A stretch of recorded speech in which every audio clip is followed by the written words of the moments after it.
Storm is one of those mechanics that most people know in Magic the Gathering. Some people think it's absolutely broken, some people think it's actually unplayable, but the one thing in common is most people will groan when they hear the word Storm. So in today's class we're going to be breaking down Storm and explaining what it actually does and showing off a fair few cards that are really good when it comes to Storm.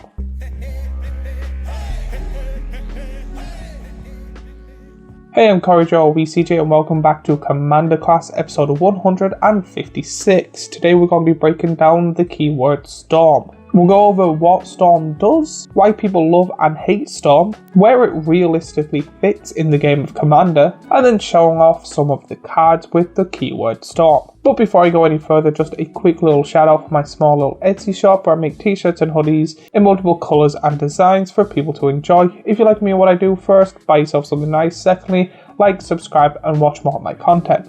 Now back onto the class itself. So first off, what is Storm? Storm itself doesn't really care. If you play a card that just has Storm that does nothing, it does nothing. Storm cares about one thing and one thing only: how many spells you've cast beforehand. If you've cast a spell, then you've cast a spell with Storm.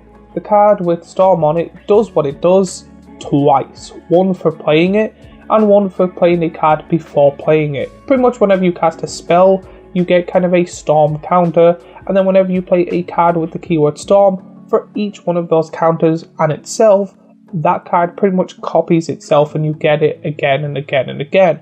So a lot of these are really cool for low cost spells. Pretty much if you spark for 1 red and then you play a card with Storm, that gives you, we'll just say, a 3/3 creature, you don't get 1, you get 2 3/3 creatures, mainly because you casted Shock beforehand. Pretty much whenever you cast a card that says Storm, you get a copy of that card for each previous card played before it, which means people say you've stormed off.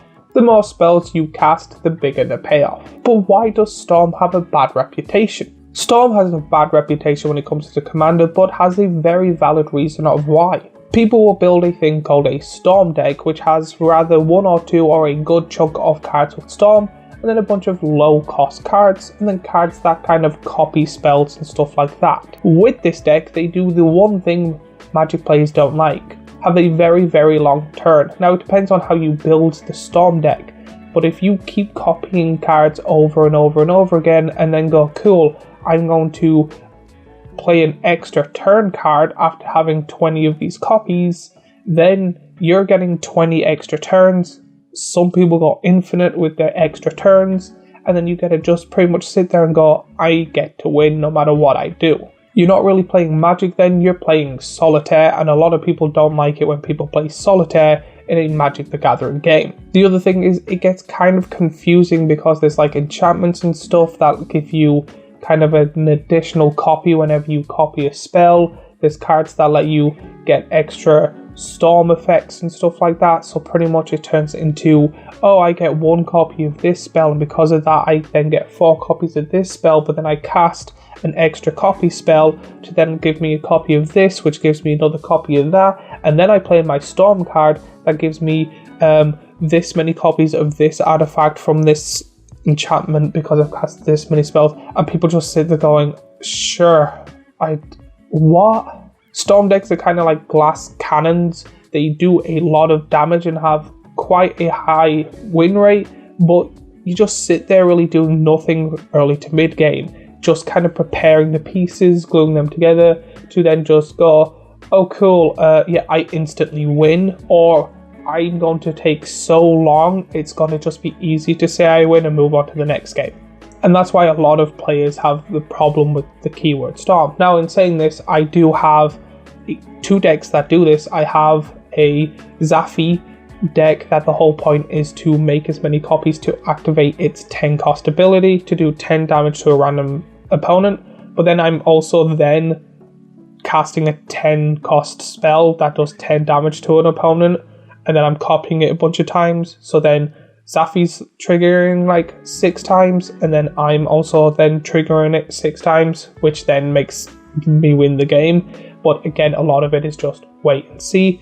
The other one is is it God? I can't remember his name. I think it's Keros. where pretty much I just keep making copies of Keranos to do the 3 damage, and then I just keep playing extra turn spells over and over again to make sure that I'm getting, like, we'll say at the start 2 extra turns, then 5, then 30, and then 120, doing the 3 damage, tagging in my opponents to make sure that they are out of the game. That all being said, Storm doesn't make a commander deck automatically broken.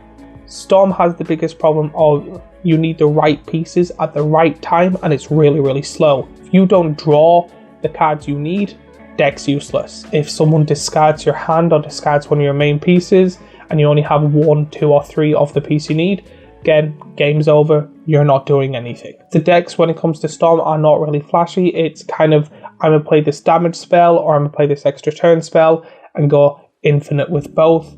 Then it's up to the rest to decide. Now, I won't be going over the cards that help with Storm, only cards that have the Storm ability. So if you don't know cards with the keyword Storm, here is a list of great and wonderful cards. You get cards just like Stormscale Scion, Avia Progenitor Ooze, All of History All at Once, Anthedia's Downpour, Dragon Storm, Elemental Eruption, Fiery Encore, Flutterstorm, Mind's Desire, Mordor of the Mark, Radstorm, Storm of Memories, Tempest Technique. What are your overall thoughts when it comes to these Storm cards or Storm in general? Personally, I am a liker of Storm. I do, again, as I said, have 2 pretty much Storm decks with no Storm cards in them, but the theme is the same and I do really enjoy it. The downfall is it is very slow. It does nothing at all, or you instantly win the game. I don't really like playing the decks, mainly because the opponents usually are not fans of it, so usually I mention it beforehand,